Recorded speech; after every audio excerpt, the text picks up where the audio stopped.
No, thanks very much. So yeah, I have Luke with me as well.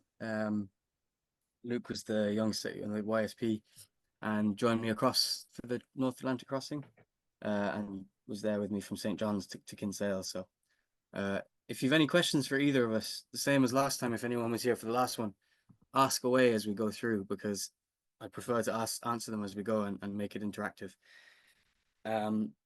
So this is the route we took. I picked up the lads in St. John's. We worked our way up the Newfoundland coast until we saw a weather window to cross to Greenland. So we wanted to make the crossing reasonably, as short as possible. So we made as much progress north as we could, waiting for weather. And then as soon as the weather turned, we crossed. And so I'm going to go through as far as I'm going to tell you a bit about Labrador, a bit about the crossing, as much as I can about Greenland, a bit about the crossing to Iceland, and then a tiny bit about the rest. But it's mostly going to be focused on Greenland itself. So next slide. There we go. So the whole kind of, I've always wanted to go to Greenland. It was always kind of a bucket list thing. There's quite a few Irish sailors that go up, and you kind of hear about them, the likes of Jarlath Conan and Nicholas Katz as well. And they go up and back, and you'd read their stories in a float magazine, and I've read North About, which is Jarlath's book. So I've always kind of been around that kind of stuff, and it was always something I really wanted to do. But it always felt a little bit out of reach, and a little bit kind of, I don't know, if I wasn't sure if I'd ever be able to manage to get up there. So after we crossed the Atlantic, and we were sitting in Grenada, and it was the depths of hurricane season, and we were sitting down there, and it was horrendously uncomfortably hot. And we had a bit of experience, so we kind of knew what we were going to get ourselves into if we went up. So I was sitting in bed, I had the flu, and I was just reading through books I had on the boat, and I had borrowed the High Latitude Sailing book off of a neighbor boat, and read through it, and it put it out in very simple terms, in the sense that, like, why can't we do it? Each chapter was laid out really nicely, and we were able to I made an action plan based on that, and kind of realized that it was something that was within our reach, especially because we had a bit of experience, and we had a very strong boat as well. And then after that, I started planning in earnest, and a huge part of the planning was the Viking route book. And I know William's there or Bill's on the call here, and is probably going to just say a few words about the book itself. But we got it delivered over to Aruba, and I just started using that to plan. And between that book and the OCC WhatsApp group, all the help I got off Simon and off Bob Shepton, and Jarlath Conan helped me as well, Nick Katz, and all the lads that had been up there before, and took a very kind of pragmatic route with advice, and just made it feel less crazy and less of a huge mountain or a huge hurdle.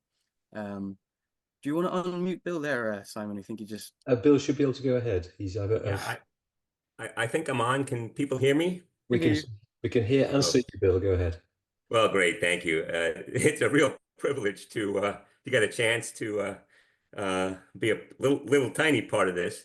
Yeah, I thank you to Rhys and Simon. I met Rhys this past summer in Newfoundland. We were both eastbound across the Atlantic. And we were at the Royal Newfoundland Yacht Club, and that makes this even more special, a chance to say hello. I'll take a minute to talk about the origins of our Central Passage Guide to the Viking route.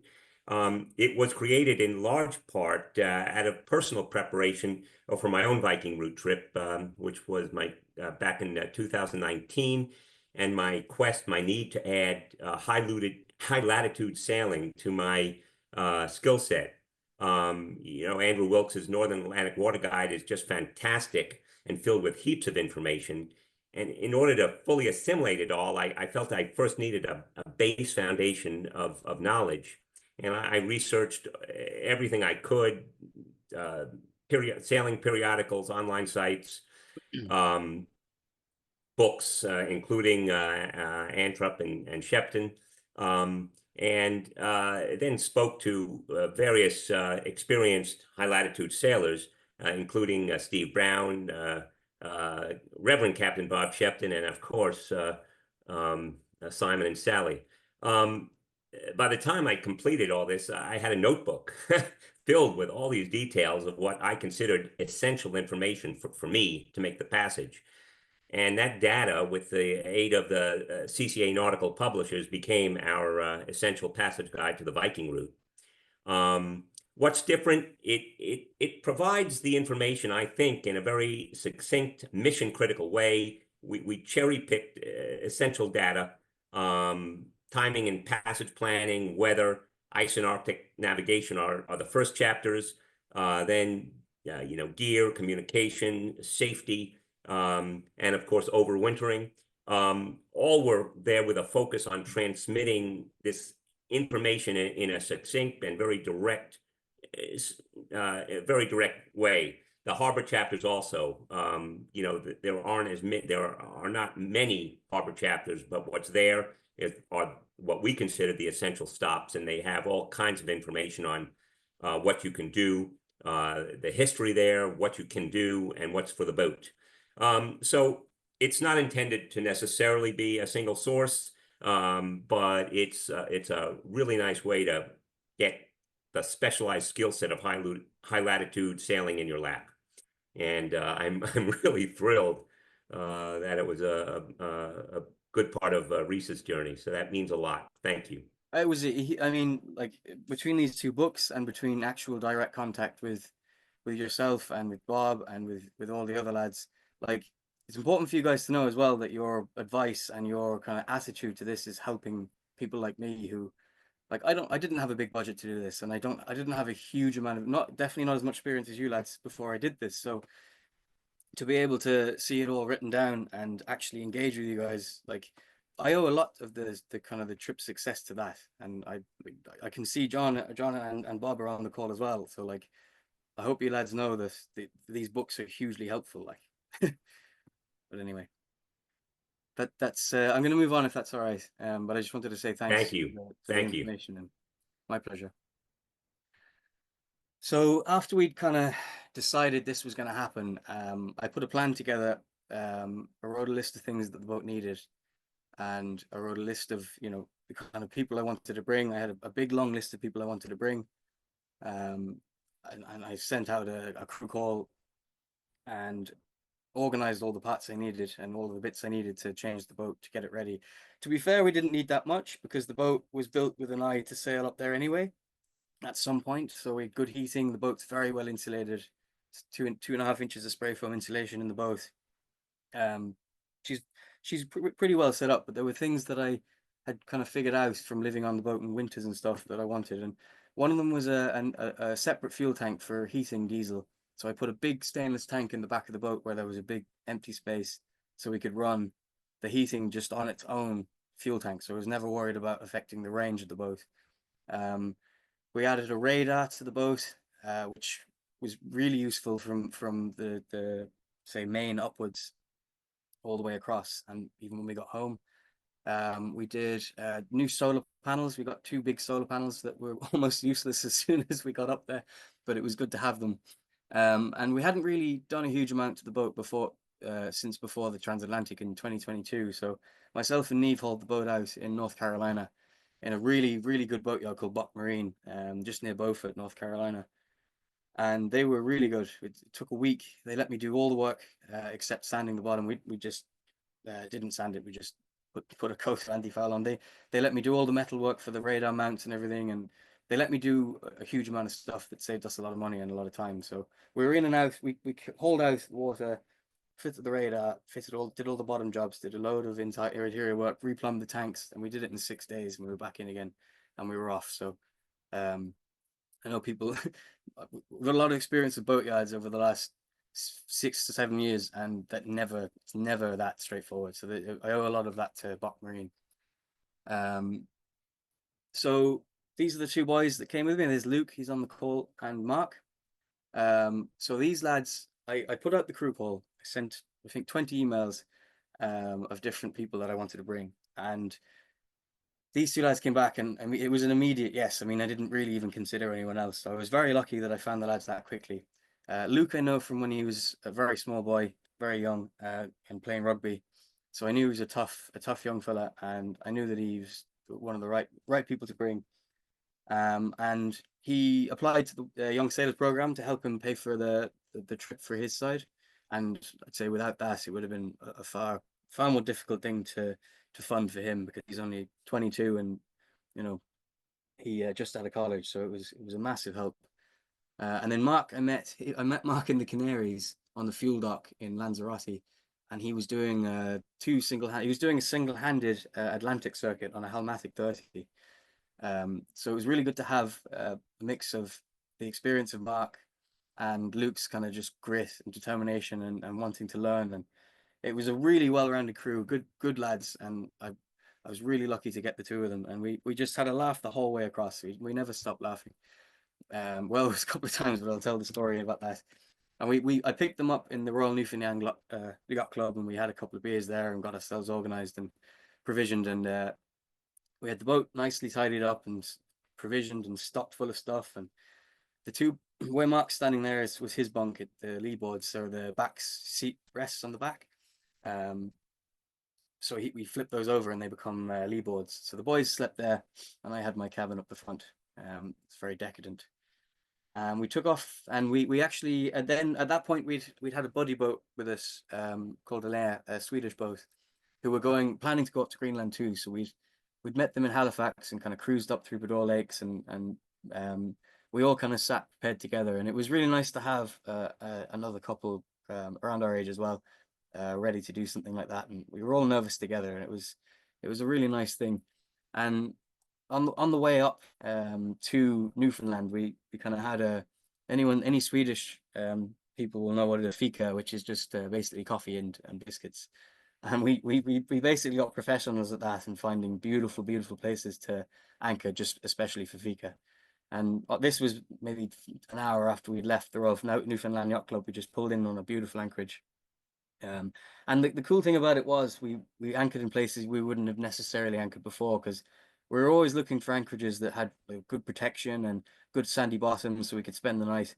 But we were anchoring for an hour, having our fika, rafting up, and taking off again. And it was a really nice way to make the whole thing very social. So we left there and we went up to Bay de Verde, and this is when it started getting even more social. We pulled into Bay de Verde, which is a lovely little it's a lovely little fishing town, and it's not a very yachty spot.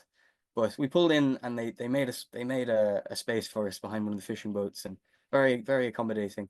And we walked up to the brewery, but like a pub, had a few beers, and on the way home, we bumped into these two brothers. They were gutting cod, and Newfoundland is very Irish in the sense that the humor and the kind of the attitude to life is very similar. So obviously all the lads got chatting, and yeah, between the jigs and the reels, the lads ended up on the boat with a big crate of beer and a big bag of cod, and they cooked us up dinner and told us stories, and they were just hilarious. And I still talk to the fella there on the bottom. I still talk to him on WhatsApp. He'd send me the odd message, and it was just a good introduction to the kind of Newfoundland way of life. I have to They ask, were great. did you get screeched in by the Newfoundlanders? Screeched in? No, we didn't. Is that a Oh, tradition we missed out on? it is, yes. You have to kiss a cod, so you came off well. Well, Luke was doing that the whole time anyway, so he does that for fun. We fished an unbelievable amount. It was basically a glorified fishing trip. Every time that the wind died, we'd put the sails away, we'd just jig for an hour, and then we'd take off again. We just fished constantly. I didn't want to make this a whole about fishing, because I could have. The last one was a bit about fishing, so but while we were there, we got the boat a little bit more ready. We set up the wind vane and did some more small jobs that I'd forgotten about or hadn't had time to do before we left, adjusting the wind vane and just getting the lads settled in. And it was kind of a nice to have that time between. Originally, we were going to go Newfoundland straight go off straw straight away, but we got pinned down with unsuitable crossing weather. So we made our way up the coast of Newfoundland, and it got a good chance for the lads to get used to the boat and used to each other, and my way around the boat and everything. And we had a really good time in Newfoundland, and we were glad for that week. that we had before we actually went offshore. So we worked our way up towards Fogo Island, near the top of Newfoundland. This was just coming around near Fogo, just south of it, and we just had an unbelievable amount of whales. Like anyone who's been up there, it almost got boring. We were almost like, oh, yep, there's another whale, and they were breaching right next to the boat, and I couldn't find a video. We had a video, but I couldn't find it anywhere. But two of them jumping next to each other, and it was just the wildlife up there was like where I'm from. There's a lot of wildlife, but up there was just a whole different ball game altogether. It was absolutely incredible. Beautiful sailing up there as well, and we hadn't seen much ice. We hadn't seen any ice up to this point, and that morning I think we saw an iceberg about, I think it was 8 or 9 miles away. It was a small dot of white, but we could pick it up on the radar, so it was nice. It was nice to test the radar and actually say that we'd seen ice. So we pulled into Fogo, tied up with Linnea, our buddy boat, and another boat that we'd bumped into on the way, and we were all waiting for a weather window together. We explored Fogo Island there, walked around, went some hikes. Beautiful area if anyone's up that way. It hadn't been in my plan at all, because I planned to go straight offshore from the Newfoundland Yacht Club across. But it was a blessing that we didn't, because we got to meet all these lovely people and see all these lovely places we wouldn't have seen otherwise. But we wanted to stay here until the weather improved, and there was a gale forming, so we knew we'd be stuck here for a couple of days. This is the route we took up. So you can see we popped out of the Newfoundland Yacht Club, across Conception Bay to Bay de Verde, and then started heading up past Bonavista to Fogo. And then we got a weather window that was looking okay, and it kind of, there was a gale forming and it was passing down. We said, okay, we'll start heading north, and if the gale does actually form and hang out, then we'll stop in Labrador. So we started working our way up the coast, and the gale did actually get worse, so we decided not to head out in it. And we pulled into we were going to go up to Labrador, sorry, and the toilet just started leaking terribly. It just developed a really nasty leak. So we pulled into Saint-Lunaire, which is just north of St. Anthony. We zoomed in on Google Maps, on satellite images. We saw a little kind of pier sticking out with fishing boats on it. So we said, I'm assuming we can go in. So we just went in and tied up. And you see the boat leaning right over there, because the next day was horrendously windy, and we tried to fix the toilet. And that's kind of where this picture on the left comes from. We pulled into St. Lunaire, and we found a cafe up the road. We walked up the road in the morning and came across a cafe, and they opened for us and fed us coffee, and we sat there talking to one of the owners. And it turned out that she's a sailor as well, and they went up and down to the Bahamas on their own 40-foot boat every few years. So they understood what we were up to. And I mentioned that our toilet had cracked, the pump had cracked, and asked if they knew anyone who was selling toilet pumps in the area or anything. And it turned out that our husband was running a tour boat out of St. Anthony. So he said, I might have an old toilet there you can have. So very generous of him. So he picked me up and he took me down to his storage unit, and we took the old toilet pump off one of his broken toilets, and I took the part out of it that was cracked and replaced it, and got the toilet going again with a much smaller leak. It was still leaking, but it worked. At least it worked. So he saved us basically, because we were facing the prospect of a bucket, 3 lads in a bucket for the next 6 to 8 weeks, and I feel like I've passed that stage of my life. So we were really lucky to get the toilet fixed, and we really owe that guy a lot. He gave us his truck as well, and we went off and just topped up a bit of diesel while we were there. So we really owe him a lot for that. The next day we actually, the gale passed, so we left, and it was a lovely sail up until we started hitting the currents, the Labrador current. And I remember Mark getting unbelievably frustrated, because you can see on the left there, we bent off to the right, because it was the only way to make any ground. We were just basically sailing on the spot. And that gale had obviously made the Labrador current a lot stronger. So we eventually broke free of the Labrador current, and we got out, and the current turned in our favor a little bit. And we had some beautiful sailing, really, really beautiful sailing. Some of the nicest sailing I've ever had. It was reasonably warm compared, for being up there. We got the spinnaker out, and we had 4 or 5 days of really nice sailing. And as we approached, there was all of a sudden something really nasty started picking up. It was forecast to gust 60 knots. And so we put the pedal to the metal and tried to get in. But we were trying to balance, anyone who's been up there, we were trying to balance arriving, you know, in daylight as well, so that we didn't have to deal with ice at the middle of the night, because none of us had ever even seen an iceberg or been anywhere near ice before. So we didn't really know what to expect. I remember calling you, Simon, in a little bit of a confusion, going, what do you think I should do? Because like, do I just go for it and see what happens? And I appreciate your advice that day, because it really calmed me down a bit.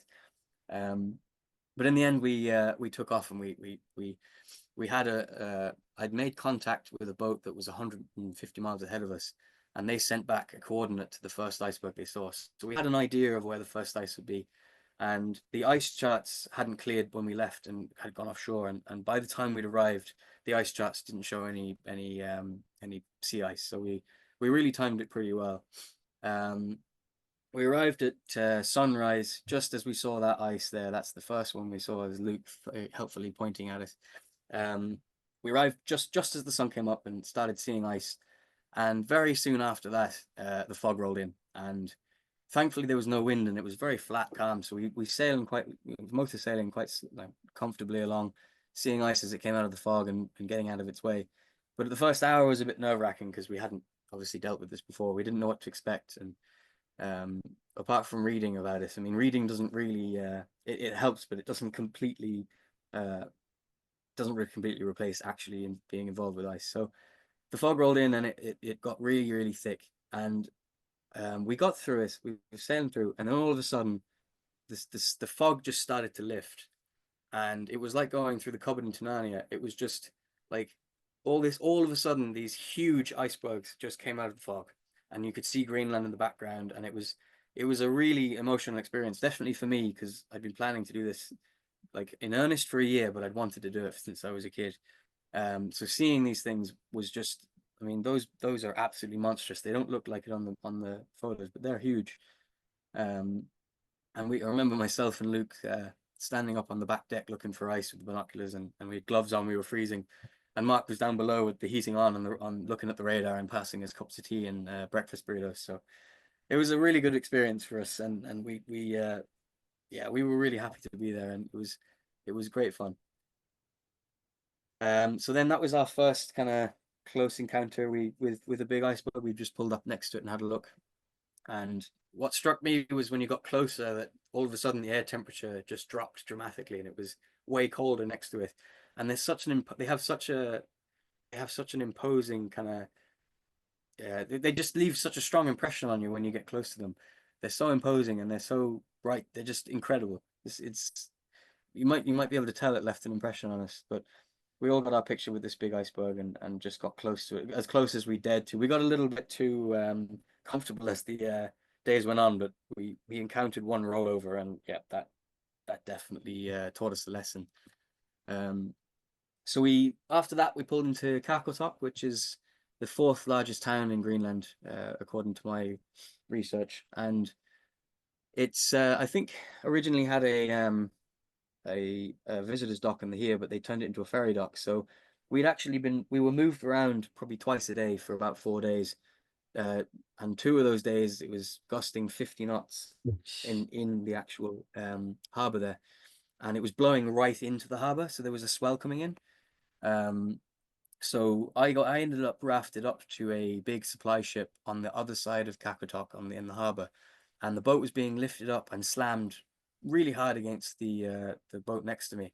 So I had to move the boat when it was gusting, pushing us on. It was gusting probably 35 at that stage. And that was pretty hairy, but it was fine. I mean, we got through it. No damage.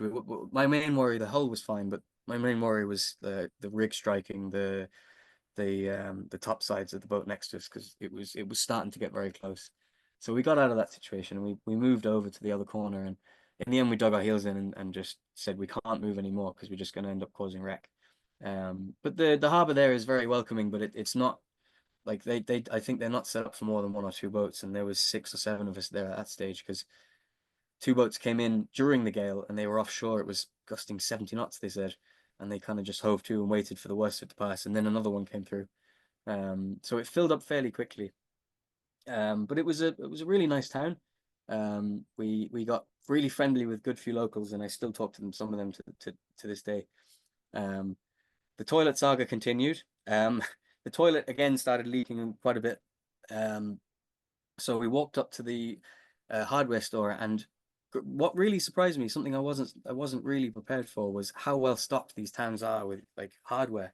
They 2 or 3 big hardware shops in Kakotok, and some of the smaller hardware shops or some of the smaller settlements had some stuff too. But while we were here, we walked into one of the hardware shops, and I was looking around and I saw this toilet stuffed in the corner, with it covered in boxes and dust. And I bought it off them for fairly cheap. And I ended up just changing the whole toilet, and then we had a fully functioning toilet. So the toilet saga's continued for a while, and then we fixed it there. But I don't know, maybe I can make the claim of being the first cruiser to change out a toilet in Greenland. I don't know. Bob might have something to say about that. We cleared ours at 72 degrees north when the water intake got covered with barnacles. We had to go overboard to clear it. Nice. Yep, toilet. I mean, yeah, I think cruising is just fixing your toilet in different places. It's like it's a constant battle. While we were in Kakotok, there were 2 fairly strong impressions on me. One was meeting David Scott Coper on Polar Bound, and he was heading up through the Northwest Passage, and he's just, I mean, he's an incredible person. Like some of the stuff he's done, and he's just so unassuming and just a genuine gentleman, nice man. And it was really nice to meet him up there as well, because you're always reading about his exploits, and then all of a sudden he's actually there waiting for fuel. But yeah, I don't know what his progress has been, because I don't think he's online at all. But He's yeah. hauled out. He's hauled out. I think some in Cambridge Bay, and presumably come home for the winter. So he got through. He got through, but he was trying to get through and returned, but he didn't manage the return leg. And he went through one of the northern passes, which has very few transits. Wow. Yeah, I mean, he's an incredible person. But he was very welcoming. I just said hello, David, and he said hello, come aboard. There was no question about it. It was just a really nice guy. And sadly we had to leave because we were rushing to get away before the fog settled in. But the other one was we I don't know if you remember the Rock House, Simon. I don't know if you ever went up there any other nights. Yeah, we did. Yeah, we went. We went up there on payday, so it was absolutely jammers with locals, and they were all absolutely slaughtered.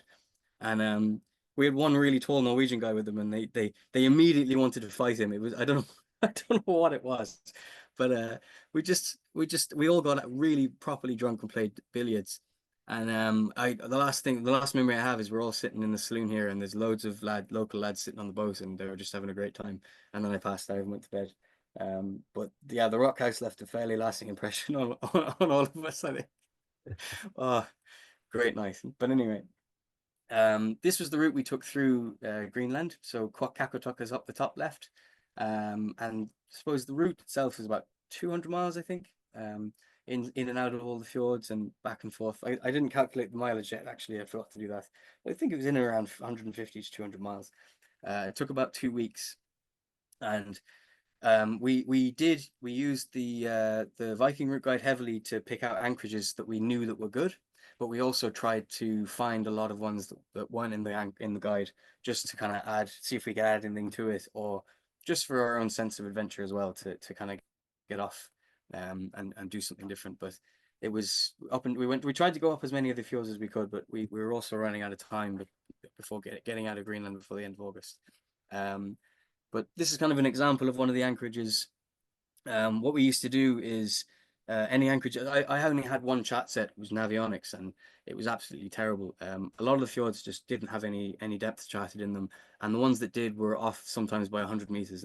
So it was a little bit nerve-wracking going up some of these fjords.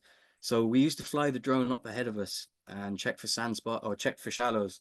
And funnily enough, in the middle of one fjord, we did find a shallow patch that was just on the charts. It didn't say anything, so it was definitely a good way of doing it. And we also used satellite images to pick out sand spots up the end of fjords, and looking at we looked for river mouths, and we looked for kind of sand color in the satellite image, and that's kind of how we found some of the anchorages.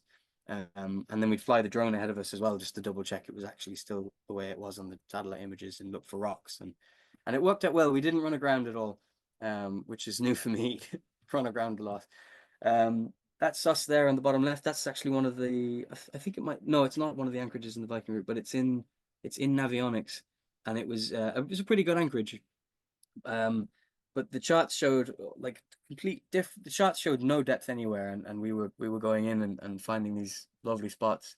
It just goes to show, if you are going up there, you know, trust your depth sounder and bring up a drone or something, and be wary of the charts, especially. I mean, I can't speak for other chart sets because I only had Navionics, so that's all I could afford. But yeah, just be wary of them. And that's I mean, that photo is kind of what these places look like. There's not a single building in any of those in that picture. It's just mind-blowingly beautiful. We're anchored down at the bottom there, and it's like, it's just, it really leaves an impression on you. It's just so, everything is so vast and so beautiful, and like just out of this world, really. We found the land maps to be as useful as the charts, actually. Yeah, yeah. Now, be honest, tell us we'd anchored in the middle of a lot of land a couple of times, all right. That's right. At least it has the names consistently. Yeah. What would you actually, while I'm on it, what would you recommend charts wise, Simon? Yeah, well, we had old Admiralty charts that Bob Shepton had lent to us, which he'd photocopied off Willie Kerr, I think. Sorry, Bob, if you're online. And we had Navionics, but we also used. I guess you don't need them now, but we downloaded cat files from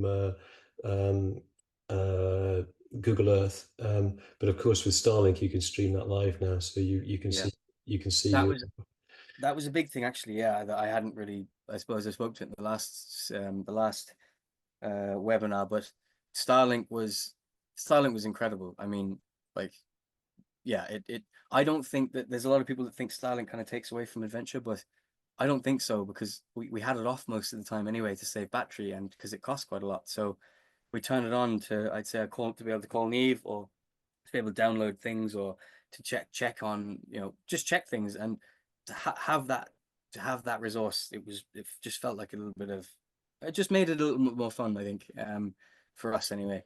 And I didn't feel like it took away from the trip at all. It wasn't reliable up there at all. It barely connected half the time. I suppose there's a very few actual satellites up there with Starlink. So if you look at the satellite map, there's like 5 or 6 up there.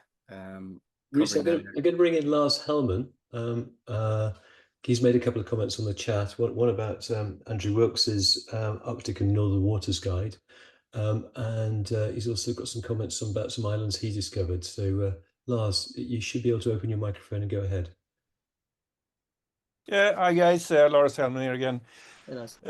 Yeah, we did quite a similar route during 2020. It was kind of exciting because it was during the COVID time, but lucky enough, the Greenland had just opened up for Scandinavians and some other European countries, and we did a very similar route like you did. We went from Newfoundland up to Qaqortoq, went from there a little bit further north, and then same route as you did, more or less, through Prins Christian Sund, and then up the east coast, and particularly on the east coast. I mean, if you think the southwest part is bad in terms of sharks, the east coast is like it's a different beast altogether, and there was basically no depth numbers below 150, 200 meters, and we actually encountered 2 islands along the coast that was not even on the chart, so we were consider ourselves very lucky. The visibility was good, because if we had sailed there in the fog and hadn't paid attention to the radar, we would have slammed right into these islands, that's for sure. So it's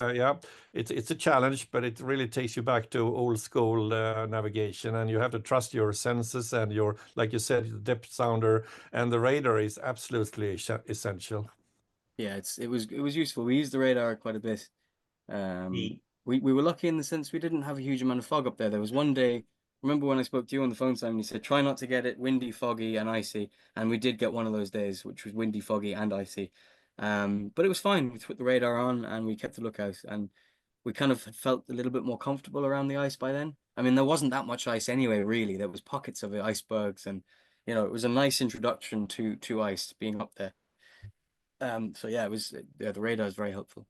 And I hadn't. Yeah, we had situation on the East Coast there. We were the only book we had at the time was actually the Imre Arctic and Nordic Waters, which was a huge help. A lot of details about the small anchorages along the coast, and we were looking to get into one of those anchorages on the East Coast there, and it was through a fairly narrow strait, maybe a few hundred meters wide, and we have the radar display down below, and I just had the sort of the memory of the image in the book, and I asked my wife to go down and check on the radar and sort of guide me in, and all of a sudden she said, well, you have to go more starboard because you have land right ahead. I said, it's not supposed to be any land right ahead, and I moved a little bit further starboard, and eventually I came as close so I could start to see we had a dense fog at the time, because every afternoon on the East Coast we had this afternoon fog, we call it, rolling in.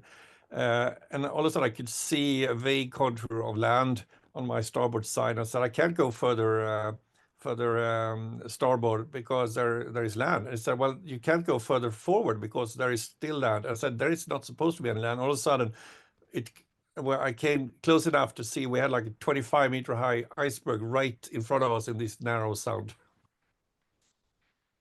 Great. Yeah, no, the Arctic Northern Waters, I hadn't heard about that until we actually had left Greenland. So, but I mean, there's definitely plenty of resources that you can pull from, and it's definitely the Southwest Greenland for us. I felt it was very doable. It's extreme compared to like the likes of the Bahamas or like going south. It's definitely a bit more extreme, but it's doable. We saw Bavaria's up there. We saw all sorts of things up there, and you know, there's all sorts of boats go up. You don't necessarily have to have a metal boat. I think I was the only steel boat up there, so I went first. I used to go up to the fjords first. But thanks for that, lads. Appreciate that. I can add.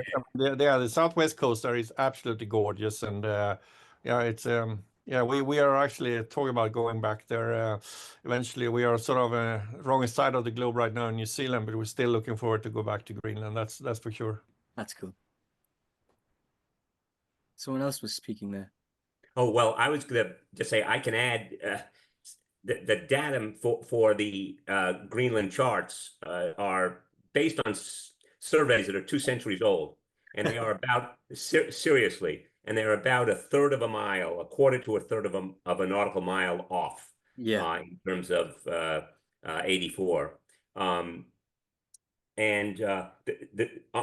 the good news is Greenland is doing new surveys, but they're starting on the West Coast and in the most populated areas and the most traveled areas. But eventually, over the next decade, I think that much of the Greenland coast hopefully will be resurveyed with a whole new set of charts.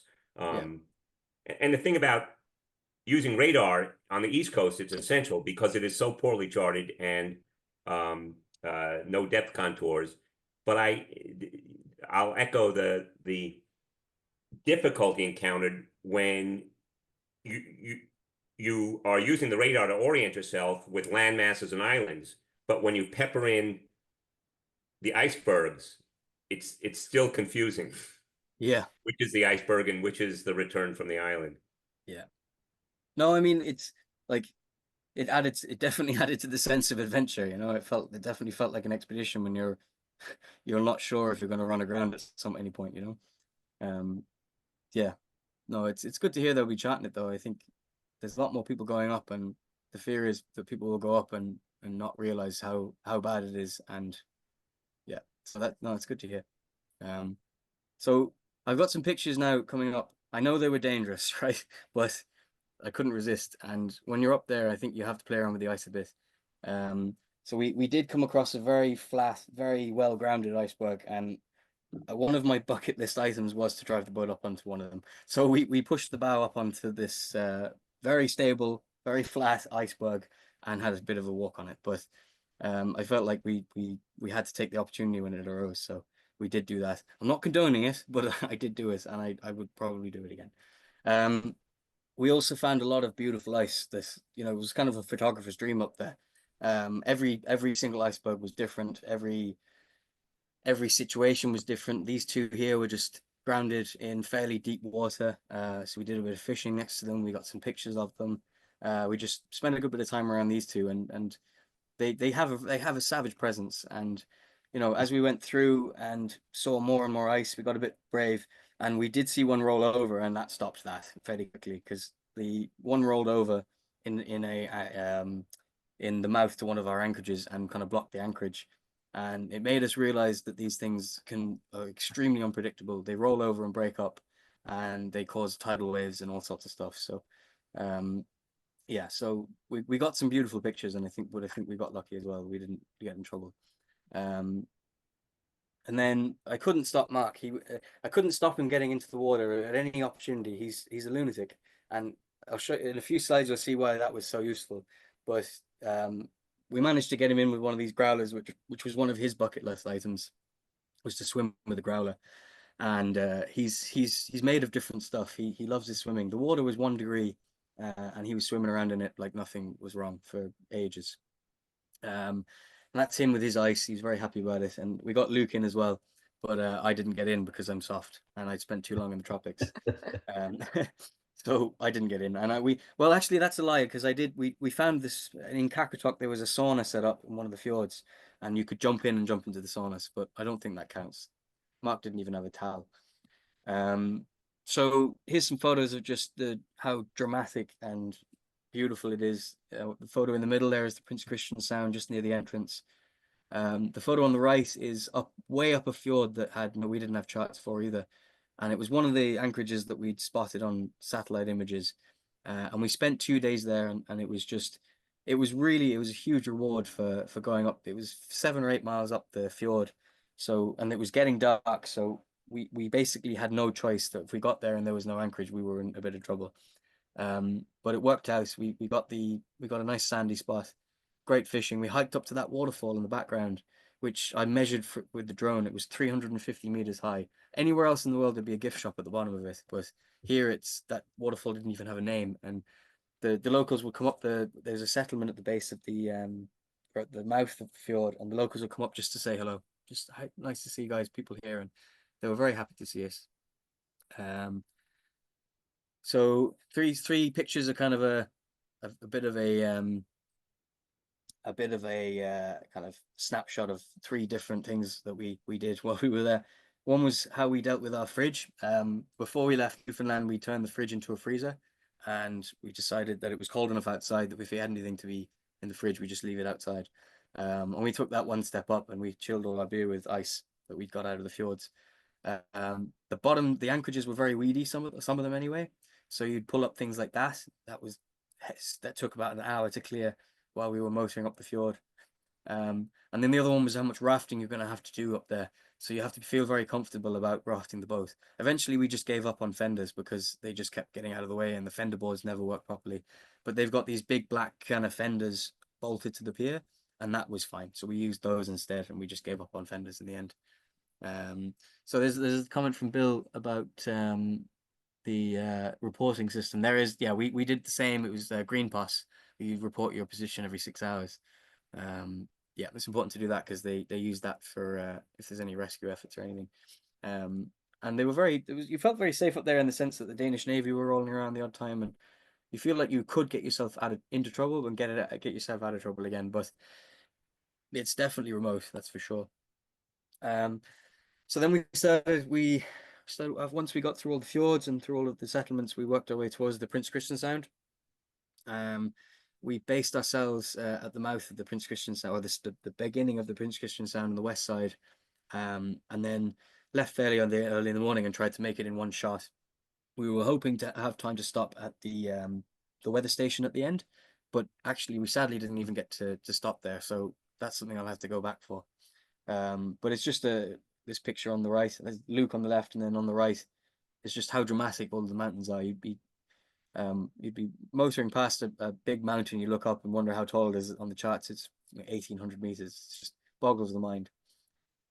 We got around. One of the other bucket list things was to see a glacier, so we managed to find a glacier in the Prince Christian Sound and just had a look at that. We're not as close as we look in the picture. We'd learned our lesson about ice at that stage. We were actually quite far away, so that's how far off we were. But the glacier, I flew the drone over the glacier, and there's so much detail in it, and so it's just so gritty.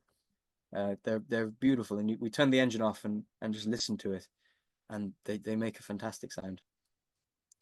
So this picture was snapped by snow bearers. They were coming in, we were leaving. They got a picture of us as we were leaving, and I was very thankful for that. There's Cape Farewell in the background, and you can just see how dramatic Greenland is. And you know, there were whales all hanging out there, and there was plenty of icebergs, and we felt very sad to be leaving, but it also, the last ice we saw, we started being able to relax a little bit more, and not be as stringent about looking forward. And it was a bit of a relief, but we were very sad to leave it. And I think we'll all three of us, I think, want to go back. We had a huge amount of wildlife on the way across again. Pilot whale, hundreds and hundreds of pilot whales. I've never seen those before, so that was crazy. But here was the route we took across. We just went straight across from Greenland to Iceland, and that little bend at that little bend in the middle tells a story that I'll go into now. We had pretty good progress along. We were following there was a big low just south of Greenland, and we were following along the top of it, trying to stay in some wind. And the wind died, so we did a little bit of motoring, and then the wind picked up again, and we started making good progress. About 2 o'clock in the morning, one morning, it always happens at 2 o'clock in the morning, we were going to reef the headsail, and we were pulling the headsail in, and whatever way we did it, we ended up with a big balloon at the top of the headsail, and it wrapped itself up somehow. I don't know how we did it, but we did it. And it was blowing, I would say, about 25 knots. It's all a bit of a blur. And the headsail was going absolutely nuts. This hadn't happened before, so I wasn't really sure how to deal with it. So we tried a few things. We turned the engine on, tried to motor around it, but the swell was too big. Eventually, we ended up taking all the sheets off and unwrapping it by hand, and getting the boat set up and sailing again. And then we went to try and reef it, but the furler had jammed. So there was a big riding turn. So we had most of the Genoa out, and it was a bit too windy for having as much sail as we had. And looking at the forecast, there was a near gale blowing up the next day, that we were going to get caught in just at the back. So I was very nervous because we couldn't slow down, and we couldn't reef for the weather coming. So we got the boat back on course, and as we were doing that, we ran through our own furling line, and I hate to admit it, but I'm just going to do it. We ran through our own furling line, and we lost the engine. So it's embarrassing, but it went through the cockpit drain and into the propeller. It was a complete freak incident. It was very embarrassing, but it happened, and it is what it is. We had a situation where we didn't have any engine. There was too much sail up, and we were fairly overpressed. So at this stage, I was fairly seasick because I was quite anxious about it. So I went to bed, and I left the lads. I said, lads, deal with this. Keep the boat going. I'm going to go to bed, and I'm going to have a think about this and see what we can do. Because I couldn't get the headsail down either. Everything, it just jammed itself up so much. So the next morning when the sun came up, I checked the weather forecast again, and the gale had actually the near gale had kind of gone ahead of us, so we weren't going to get caught up by it anymore. So that was one thing that we were happy about. And then we started looking at the furler and seeing what I could do in daylight. And somehow one of the halyards had actually wrapped itself up at the top as well. It was a complete mess. I don't know how we did it. So I spent an hour unwrapping all that and got that untangled and made sure that the top side of the furler wasn't going to get stuck on anything. And then I had Starlink on, so I called a friend of mine, Nick, who's on the call as well. I asked him for what do you think we should do here? Because I think we're fairly in trouble here. So we wrapped a piece of rope around the headsail and put a piece of wood through it, and we manually furled up the headsail, and the riding turn came free, and we managed to fix it all. So it was after a clear head and a quick chat with Nick, we fixed it. But at 2 o'clock in the morning, when you're fairly tired, it just felt like a huge deal. But we got through it together. So we sailed on for the next 3 days. I got in touch with the Icelandic rescue service just so they knew in case we had to get towed into Vestmannaeyjar, because we didn't want to end up going up the west coast because it would have taken us quite far off. And Grindavik, we were looking at anchoring off Grindavik, but there was a warning for volcano, so we couldn't anchor there, or we shouldn't have anchored there. So we thought our only option really is to get towed into Vestmannaeyjar. So we got in touch with them, and they told us that it would cost about €1,000 an hour to tow. So that was when Mark jumped in and he said, no, we're not paying that. So we waited for the weather to die off, and it took about 3 days for that to happen. So Mark jumped in and cut the rope free, and the Iceman struck again. He saved us. He got the rope off the prop, took him about 15 minutes, hopped on board and gave him a cup of coffee, and he was happy out. So Mark saved the day. What an amazing crew, Rhys. Is he available for anything else? Yeah, no, the lads are brilliant. Like, I would have been, I genuinely, there's no one else I would have preferred to have with me than the two boys, because there was such a good mix of skills and like different ideas and different ways of approaching things. And like, that whole saga at night, I mean, looking back, it was pretty scary. It wasn't, it could have been serious, but it wasn't. The rig is extremely strong, so it can take a lot of abuse. But it was quite scary, and maybe my communication could have been better. I was shouting a lot, but I mean, it was very windy and you couldn't hear each other over the engine and everything. And it kind of taught me about, damage control and keeping calm and communication and trying to assess these things a bit slower and not jump into what the first solution. Robert is asking if you got a rope cutter on your I don't have a rope cutter. I actually can't fit one onto the space I have, and also I didn't have the budget for it. Yeah, the good ones are really expensive. You've got a cold water swimmer instead, which is just as good. Yeah, I have one. Yeah, there's one there. It's called Mark. But no, I think a rope cutter would be good. All right. I mean, the only other time it's happened is we ran over a piece of rope in Ireland. There was a rope floating below the waterline. We got sucked in as well, and that one came off by itself. So, not to mention the time I reversed over the dinghy painter, but we won't talk about that. So we arrived into Iceland, all very happy. The approach to Iceland was miserable. It was, we were beating into a reasonably strong wind, but the swell was very odd. It wasn't very big, maybe about 2 meters, but it was just standing on end and hitting us like a train every single set. I've got a video. I don't know if it's going to show up, but I might show a quick video there, Simon. I'll just see if it works. Let me see.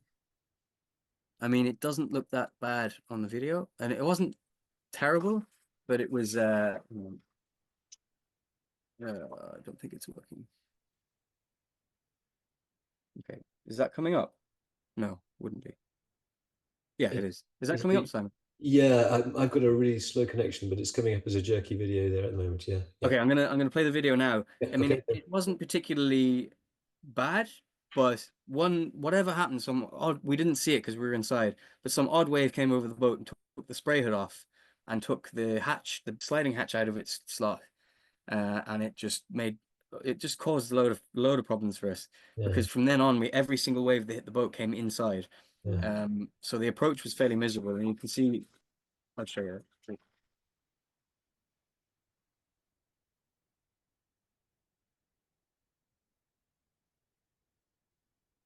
I mean, it wasn't bad, right? I mean, the video doesn't make it even look bad at all, but it was just miserable in the sense that we had lost our spray hood, and we felt like, we just had a kicking on our way across, and we just wanted to get in. And yeah, it was just the last 12 hours was the longest 12 hours, and it was just we managed to get the spray hood. Oh, I went back to the first slide, sorry. We managed to get the spray hood fixed in. I fixed it in Iceland, and we got going again, and the boat was there we go. The boat was back in one piece and everything. And Iceland is a great spot. There's a lot of in this village especially, but apparently in a lot of villages there's hot tubs. So there was like 3 different hot tubs of all different temperatures, and there was plunge pools and swimming pools, and so we'd go up there every day for our relaxing session, and then have a few beers and go back to the boat. But we planned. Did Mark use the hot tub as well as the cold tub? Yeah, he did, but he was more in the he was more in the dip tank, the tank that was like 6 degrees. He felt more comfortable there, I think. But he was perfectly happy to be sitting in his hot tub as well. He deserved it, But we were hoping to spend a couple of weeks in Vestmannaeyjar and try and get the ferry to the mainland and everything, but a really nice weather window presented itself, and we wanted to get out of the we wanted to get home, so we left. And we actually had an incredible trip home. There was a really big low pressure centered around the Faroes, but it was wrapping around Iceland.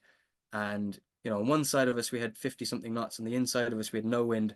So we had a lovely breeze of 20 knots on a broad reach for 4 days, the whole way to the Hebrides. So it felt like a trade wind passage the whole way down, and it was a beautiful trip, and we felt like we deserved it. It was lovely. And we went to Scotland, and I met up with my sailmaker Steve. We did a bit of sailing together and enjoyed the Hebrides down through Skye. We were only there for about 12 days. Mark had to leave us and go home for work, but then I had another guy join us in Oban. We picked him up at midnight and we left at 3 a.m. So we didn't even see Oban, but we got through past Corryvreckan and everything, no problem. And it was Scotland is a beautiful place, and it's somewhere I'd like to go back, but I felt like we had to rush through because I had to get back to work as well. Unfortunately not retired yet, but I'm working on it.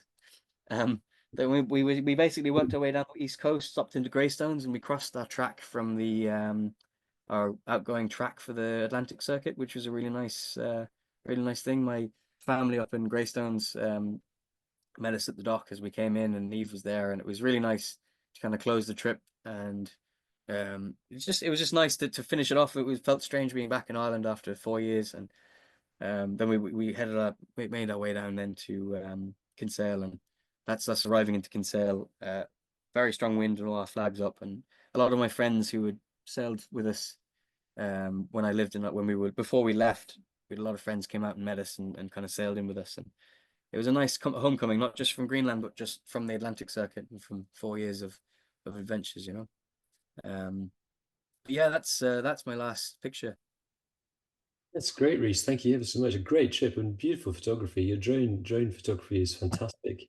Thanks very much. I don't see any hands up, but please do put your hands up if you want to come in. I'm going to select various people from the audience and open their microphones for them, or ask them to open their microphones. People that I know that have cruised in that area. So be warned. I'm going to ask Bob Shepton to open his microphone if he would. I can see, who else have we got on here? Bob's already live. Go ahead, Bob. Okay. Well, yes, great. Though I always think you folks do miss the best in that you get to southern Greenland, but then you go off eastwards instead of going up the west coast. And when you next go back, spend a little time going up the west, and I think you'll be even more impressed. There's plenty of mountains, and a few of them still waiting to be climbed.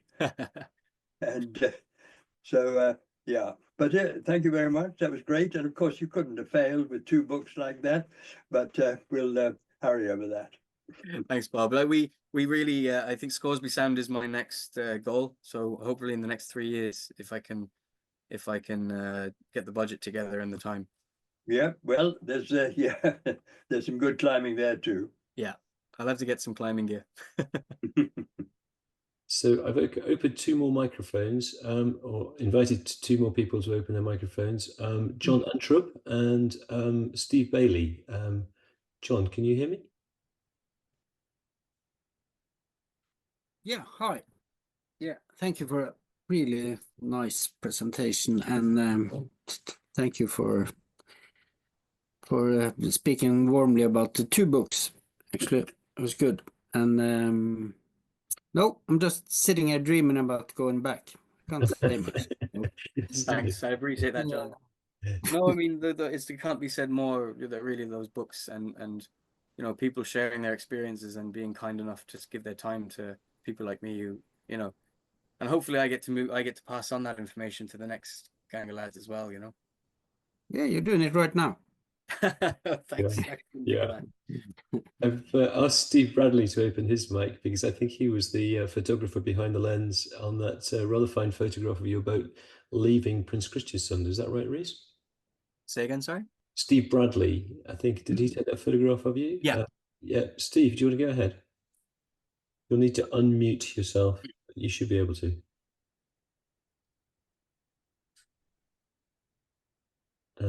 Maybe Steve doesn't have a microphone.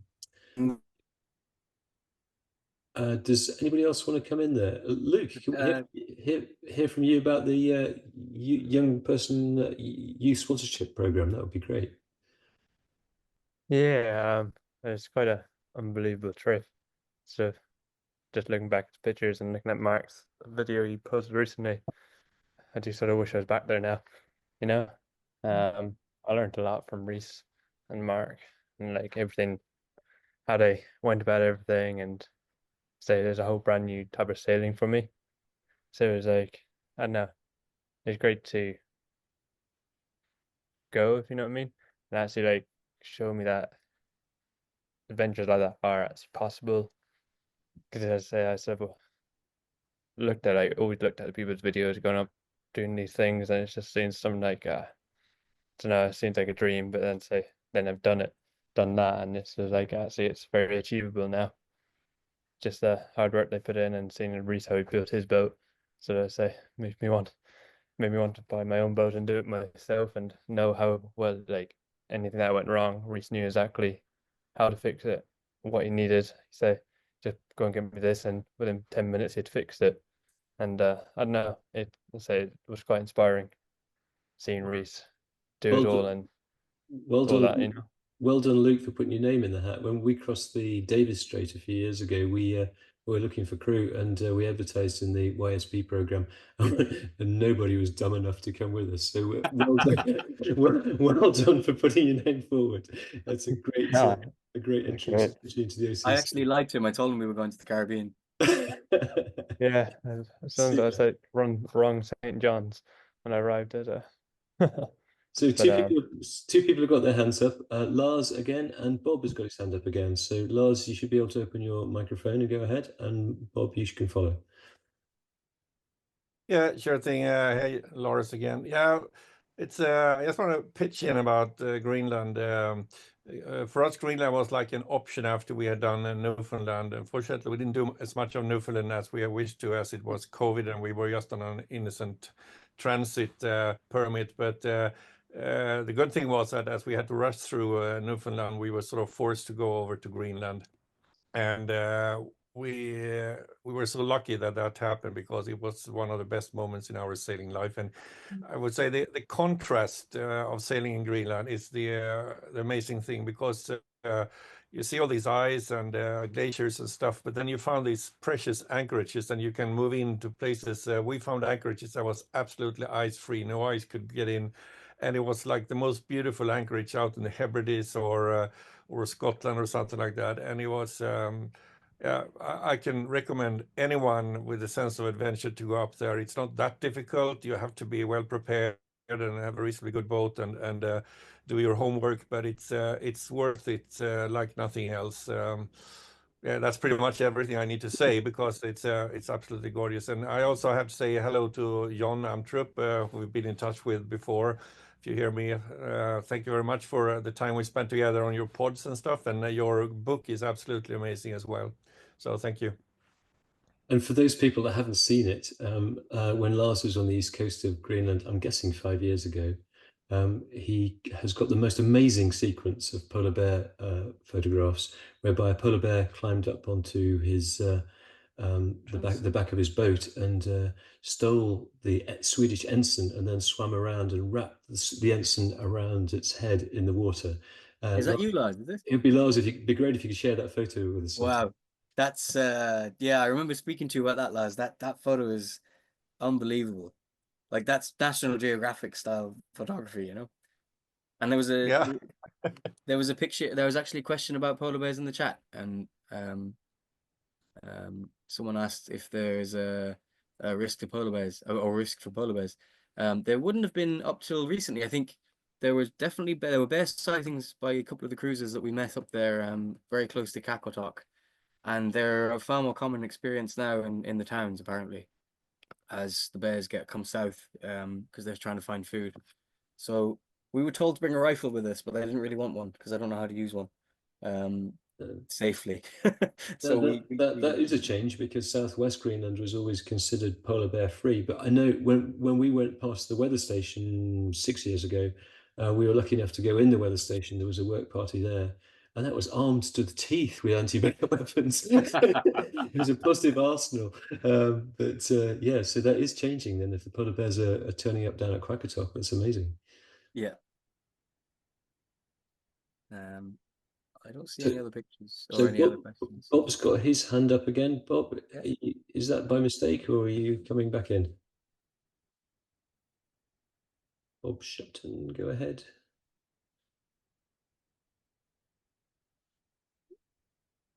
A few comments on the chat line there, Rhys. But you've been talking for a good chunk of time. A lovely talk, great illustrations. Fantastic. You've whetted all of our appetites. Newfoundland is just well worth spending a lot of time. Okay, I'm live now. Oh, Bob's back online. Go ahead, Bob. Okay, just a quick one. Are you in Kinsale at the moment? Yep, I'm here at the moment. Oh, well, if you see Sean Beecher, give him my best, won't you? I will. He's a good friend of mine. Oh, good, great. Yeah, his boat Niamh is up the river there, and yeah, he's a good dude. Yeah, I did notice somebody was asking about leaving a boat in Newfoundland, and a lot of my friends have left their boat in Lewisport before now in Newfoundland, and there's also, of course, the Royal Newfoundland Yacht Club down south by St. John's, and Ted Laurentius is a fantastic port officer if you need any advice. Yeah, he was great for us as well. He drove us around, and you know, he's a great, really great resource to have there, and really keen on the club. And I just invited Dick and Moira Bensel to open their microphone because they have just spent a winter in Lewisport, having circumnavigated Newfoundland. So Dick and Moira, do you want to go ahead? We just want to agree with what both you and Bob mentioned about it. We spent 2 sailing seasons up there and had just a phenomenal time. And there's so much to explore both along the coast and going inland a little bit. So we'd encourage people to see Newfoundland as a real option for sailing. Yeah, and Lewisport was just wonderful. It was the people at the marina just treated us like old family. It was great. Yeah.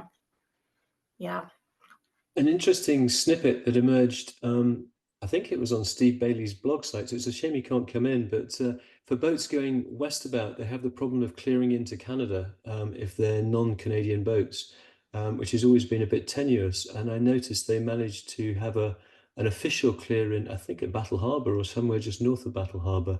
And I know a Norwegian boat that tried to do that a few years earlier had their boat confiscated and they were arrested.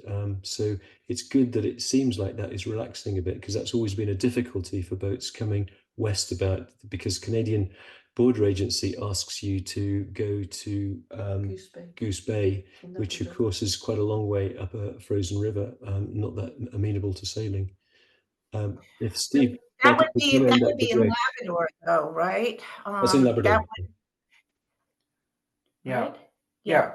Goose Bay, Labrador. Yeah. So because we didn't have much trouble going into Canada from when we came from the US. And the thing is, though, if people are planning on wintering their boat over, there is paperwork that you need to follow. But we had a lot of assistance from the folks at Lewisport Marina, and we actually had customs agents come up from Gander to check in on us. So that definitely is something that you can do. Yeah, I meant specifically people coming across from Prins Christian Sund and wanting to explore the Labrador coast, Moira. It's always been very tricky. Coming into Newfoundland is not difficult, but leaving the boat for a year or is pretty straightforward in Lewisport and in Newfoundland. Sorry, in St. John's. Yeah. Yeah, it certainly makes sense. I think there's a few people online that are planning on going that way next year. Robert van der Plas, I think, who's already put his thanks into the chat line. But one last call for questions. Anybody else wants to come in? Please put up your electronic hand or put a question in the chat. Somebody has written an interesting book to add to this cruising guide to Iceland, the Faroes Islands, Greenland, and Van Mayen from Michael Henderson and Helen Gould, edited by the Cruising Association. Not come across that one, but there's lots and lots of literature about cruising the Viking route, which is great. Yeah. Rhys, have you got anything else you want to come back with? Oh, there's another hand come back up. Lars has put his hand back up again. Lars, go ahead. Yeah, just a quick question to you, Rhys. I saw you skipped the Faroe Islands going from Iceland back to Scotland and Ireland, and I understand you were running out of time. Have you been to the Faroes already, or are you planning to go there? We're planning to go there. We wanted to go there on the way back, but we couldn't say no to the forecast that we got, so we just took it. But we'd Faroes as our kind of backup plan, and I'm kind of glad we didn't go this time because I didn't want to rush it. I'd like to go there and spend a couple of months at some point in my life. But yeah, it looks unbelievable. When it's not fog.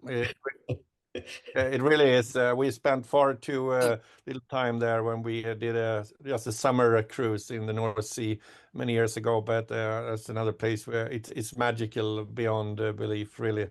But okay, you should really go there.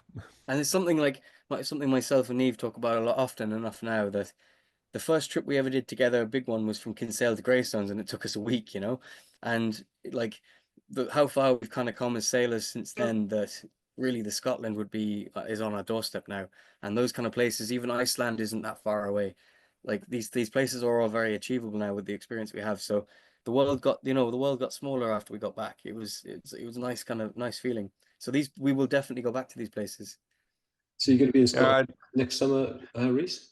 Probably won't be next summer, but maybe the one after. Okay, good. I remember when I did my first crossing from Swedish west coast to an island between Sweden and Denmark back in the early 1980s. I was just fresh out of college, and we made this 45-mile crossing, and it felt like we had crossed the Atlantic Ocean. But yeah, like you said, you expand your horizons as you go. Do.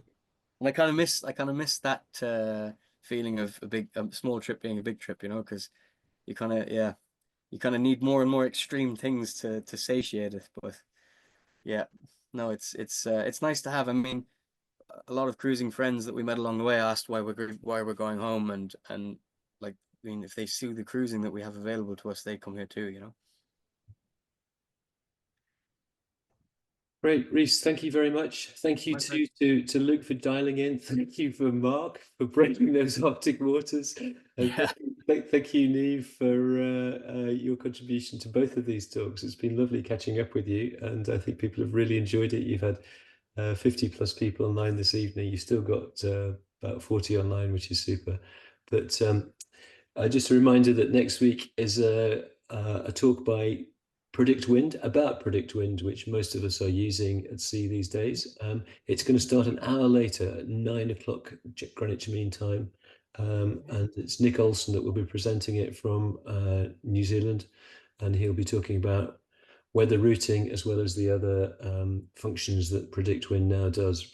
Indeed, archiving the windrows charts that Jimmy Cornell was talking about. And a quick heads up, we've got three more webinars that have been added in January now. So Jimmy Cornell is coming back by popular request to do a talk about voyage planning for both Antarctica and the Northwest Passage.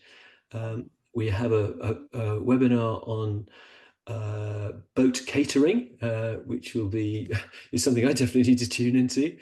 And Gert and Melissa McGrath, who transited the Northwest Passage this summer, are going to be talking about preparing their boat, or preparing a boat, for high latitude adventures, because they pretty much built their boat a bit like you did, Rhys. Hats off to you for doing what you have done over the last few years to restore what was, not wishing to be disparaging about it, but it was a wreck, and now it's shipping container with sails, a fine ship that's taking you all the way around the Atlantic. So congratulations, and thank you for doing these talks.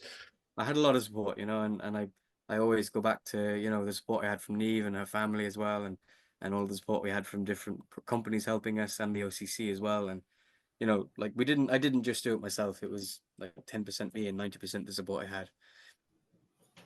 And it's great to see that you've got the flying fish up there when you're going back into Kinsale. Always, yeah. Always. I Brilliant. gave it a break the odd time because it get the one with the two tails rips apart fairly quickly. So yeah. Well, you've given it a thrashing in those northern winds. 50, 60 knots is not good for flying fish. No. Not designed for those latitudes. Brilliant. Thanks ever so much for dialing in, everybody. Thank you, Niamh. Rhys, great chat. Great. Thanks very much. All right. Good night. Take care. Bye now. Hey.